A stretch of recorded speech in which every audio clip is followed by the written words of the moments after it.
nos vamos a meter primero en no sé si decirle conflicto, pero una discusión que atraviesa los límites de la República Argentina y que viene ya hace varias semanas.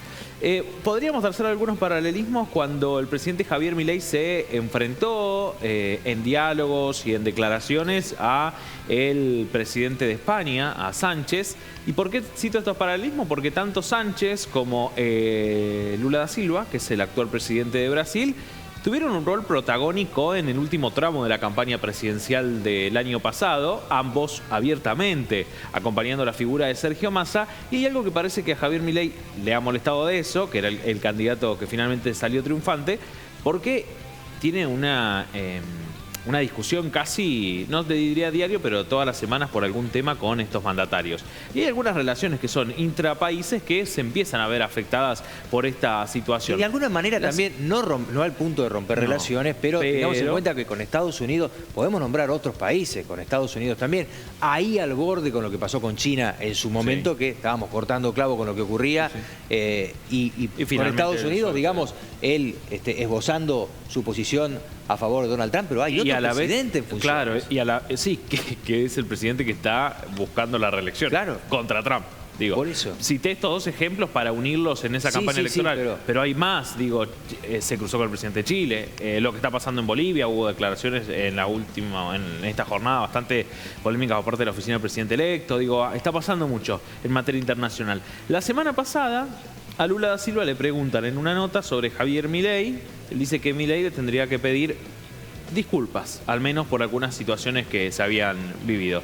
Milei en dos ocasiones, una anoche y otra en off a través de algunos medios de prensa y luego confirmado por el vocero, dice no, nosotros no tenemos que pedir ningún tipo de disculpa al presidente de Brasil. Bueno, todo así indicar que en una semana, cuando se lleve adelante la cumbre del Mercosur, de este ente que une a los países latinoamericanos desde el 92 para acá, bueno, iban a encontrarse. No le digo van a tener una reunión bilateral, pero van a estar compartiendo la misma mesa, van a tener discusiones. Son dos países casi hermanos que comparten desarrollos económicos, que comparten recursos naturales incluso. O por ahí el presidente argentino lo terminaba abrazando y todo, porque no es rencoroso, lo demostró con el Papa. Ser rencoroso. Con el Papa, por ejemplo, acabas de dar el ejemplo de China. Las cosas que críticas y terminar casi rogando para firmar el swap. Digo, bueno, uno podía pensar eso. Esta mañana empezó a circular un rumor de que el 8, o sea, el lunes próximo, en una semana, Milei no estaría en la cumbre del Mercosur, que el presidente no iría a esa cumbre del Mercosur. Anoche, en una entrevista que dio, el presidente medio que lo dio a entender, pero además criticó nuevamente la figura de Lula da Silva. Entonces hoy habló, como cada día, entre las 10:30 y 11, el vocero presidencial Manuel Adorni, que anunció otras cosas que en un ratito les voy a contar, que tienen que ver con el trabajo de muchas personas que hoy están fuera del Estado Nacional. Así que no va seguro a la cumbre de Mercosur. No va a él, digamos. No va él. Ahí te cuento a dónde va a ir. Pero esto decía hoy, sobre esa situación, Manuel Adorni, en la conferencia de la vocería presidencial, sobre el viaje de Milei la semana que viene. ¿Por qué no va? ¿Por qué no llega a ir a esta cumbre que va a ser en Paraguay? Brasil. No, a ver, el presidente Milei, cualquier declaración que haga, y que en tal caso, y lo que vos digas sea así, digamos que tal vez pueda haber una molestia, el presidente cuando dice algo después jamás dejaría de tener una actividad por sus propios dichos. Eso no va a pasar ni ahora con el tema Lula, ni en ninguna otra circunstancia, bajo ningún aspecto. Así que no. La respuesta es no va porque efectivamente, ya te digo, estaba planificado que viaje directamente a Tucumán. Lo cierto es que, bueno, esa noche es el 8, es la vigilia. Después, a la madrugada, vamos a regresar a Buenos Aires. Al otro día la actividad aquí en Buenos Aires empieza muy temprano, con el Te Deum y después con el desfile. Así que era una sobrecarga que no estábamos dispuestos a que el presidente de la Nación atraviese esa agenda cargada. Es simplemente por eso, de hecho, les creo que conté recién, va a ir la canciller Diana Mondino en su representación. No tenemos ningún problema en presentarnos en ningún lugar que esté, en este caso Lula, pero digo, cualquier otro mandatario con el que uno pueda tener alguna distancia bueno, en este caso es astronómica la distancia ideológica, pero digo, con cualquiera que uno pueda tener una distancia ideológica, de concepto, nunca nos vamos a ausentar por esa razón, jamás.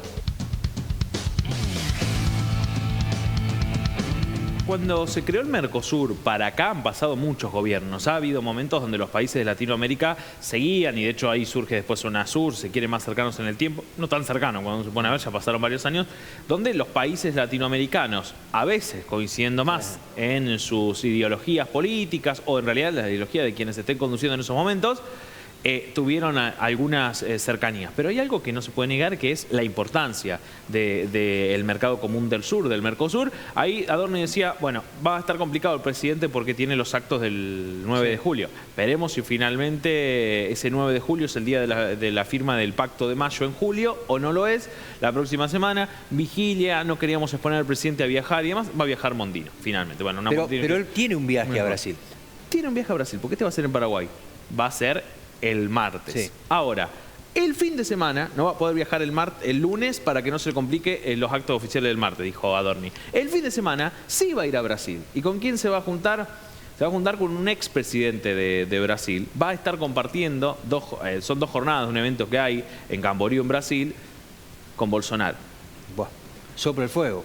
Es ir a juntarse con el máximo exponente o la vereda de enfrente de hoy, la conducción del Brasil, de Luis Ignacio. Es una reunión que tiene qué contexto, porque a ver, es de extrema derecha, son líderes de extrema derecha. Es un encuentro de estos que viene compartiendo el presidente Javier Milei, de estos congresos a los que suele asistir, a los que estuvo también en Europa hace algunos días. Va a estar en Expocentro, en la ciudad de Camboriú, Santa Catarina. Expocentro. Sí, es la Conferencia de Acción Política Conservadora. Ese es el nombre que recibe este evento.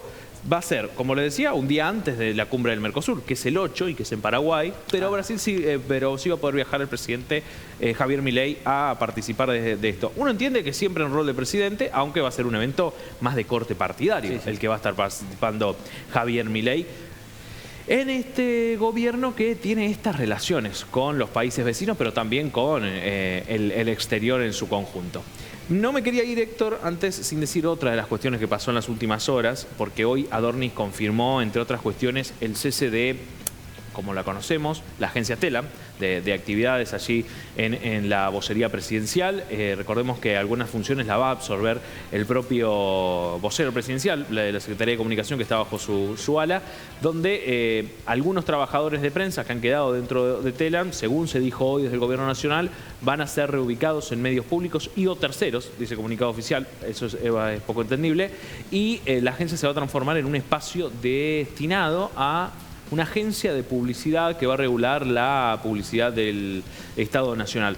La agencia TELAM tiene más de 70 años, tiene un rico archivo y hemos hablado aquí muchas veces. Ojalá esto no termine siendo lo que estamos viendo ya casi en los hechos. Es muy triste la pérdida de puestos de trabajo, pero que no solo se dan ahí, Héctor, porque estamos compartiendo imágenes de lo que pasó hoy en Buenos Aires, porque hubo y estamos transitando 48 horas de paros de ATE, porque la Asociación de Trabajadores del Estado, y nuevamente, lamentablemente, imágenes que estamos viendo con violencia en las calles y con las fuerzas policiales, se están manifestando por despidos en el Estado Nacional. En este caso, desde ATE decían que podían llegar a 5.000, incluso superarlos. La última cifra que se conoce son 2.000. Hay despedidos del INTI, hay despedidos de trabajadores que forman parte de lo que fue el Ministerio de las Mujeres, que absorbió capital humano. Y hay una denuncia que dieron ciertos organismos sobre la línea 144. Los despidos estos responden a trabajadores que formaban parte en una relación de dependencia contractual, que tenían contratos anuales, que cuando llegó la nueva gestión de Javier Milei pasaron a ser trimestrales. Algunos estuvieron hasta marzo y ahí cayeron una serie de contratos.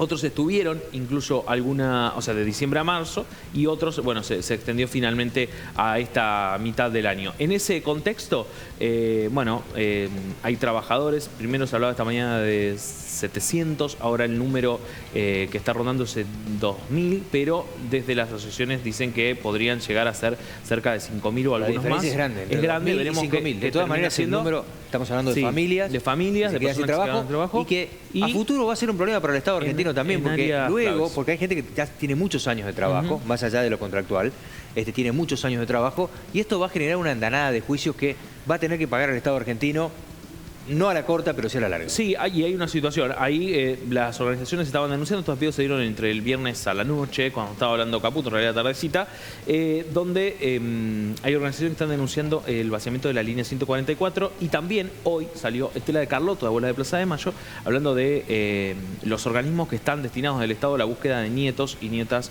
apropiados por la dictadura, que tienen un desfinanciamiento y que han perdido algunas piezas claves en esta reestructuración del Estado Nacional. Uno puede entender que el gobierno con sus herramientas pueda querer un organismo y una forma de organizar el Estado diferente, pero no pueden quedar libradas las líneas de 144 contra la violencia de género. Desde el gobierno dijeron que ahora se va a renombrar de otra manera y que va a continuar funcionando. Esperemos que pueda cubrir las horas, los que denuncian, quienes trabajaban allí, que no llega a cumplir los turnos para poder tener las 24 horas una línea de asistencia a víctimas de violencia de género. La línea 144 y la 149, que dependían de Capital Humano, y lo que pase también con la búsqueda de nietos y nietas de la dictadura. Hoy la escuchaba Estela de Carlotto denunciando esta situación. Esperemos que se aclare prontamente y que no sigan quedando argentinos y argentinas injustamente en la calle. Bien, mañana podemos explayarnos qué va a pasar finalmente. Vamos a hablar de la televisión pública, donde en principio debería haber una reactivación, pero no sé si la va a haber finalmente, y también con Radio Nacional. Sí, hablar de esa situación es importante también, porque recordemos que han quedado excluidas de la privatización.